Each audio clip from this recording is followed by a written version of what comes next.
Imagine a king, not just any king, but the wealthiest king the world has ever known. This wasn't a king from a fairy tale, this was Mansa Musa, a real historical figure.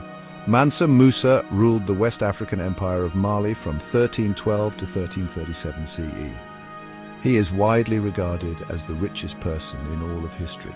His wealth was so vast, so unimaginable, that it's difficult to even comprehend today. We think of billionaires like Elon Musk or Jeff Bezos as being at the pinnacle of wealth.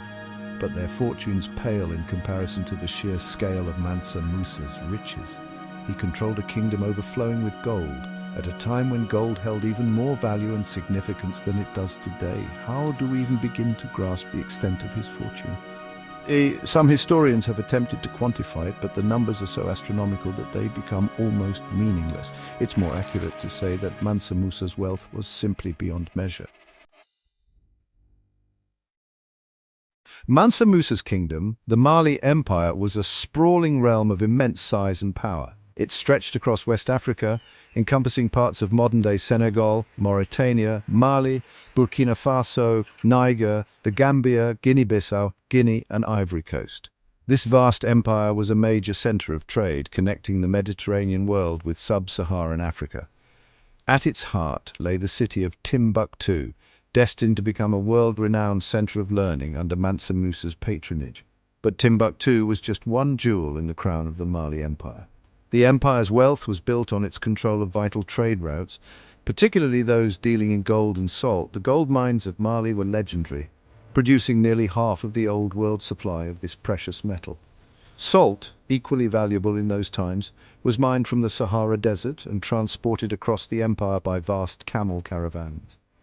Mansa Musa's control over these resources and the trade routes that carried them made him the wealthiest man alive. In 1324, Mansa Musa embarked on a journey that would cement his reputation throughout the Muslim world. This was his Hajj, the pilgrimage to Mecca that every devout Muslim is expected to make once in their lifetime. But Mansa Musa's pilgrimage was no ordinary journey.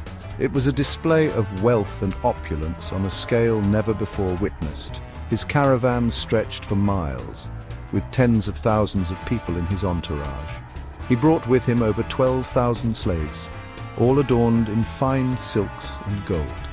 Hundreds of camels were laden with gold dust, which Mansa Musa generously distributed as alms throughout his journey. This lavish display of wealth had a profound impact on the economies of the regions he passed through. In Cairo, where he spent several months, the influx of gold caused massive inflation. The price of gold plummeted, and it took years for the Egyptian economy to recover. But Mansa Musa's pilgrimage also had a positive impact. It put Mali on the map, establishing it as a powerful and wealthy kingdom in the eyes of the world. Mansa Musa's reign marked a golden age for the Mali Empire. He was a devout Muslim, and he used his wealth to promote Islamic scholarship and to build mosques, libraries, and universities throughout his kingdom. Timbuktu, in particular, flourished under his patronage, becoming a major center of Islamic learning that attracted scholars from far and wide. He died in 1337, leaving behind a legacy of prosperity and piety. His successors, however, were unable to maintain the empire's unity and strength. The Mali Empire gradually declined, eventually fragmenting into smaller kingdoms. Despite the empire's eventual decline, Mansa Musa's legacy lived on. He is still remembered as the epitome of wealth and generosity, a symbol of Africa's rich history and cultural achievements. His story is a testament to the enduring power of trade, the transformative impact of faith, and the legacy that a single individual can leave on the world.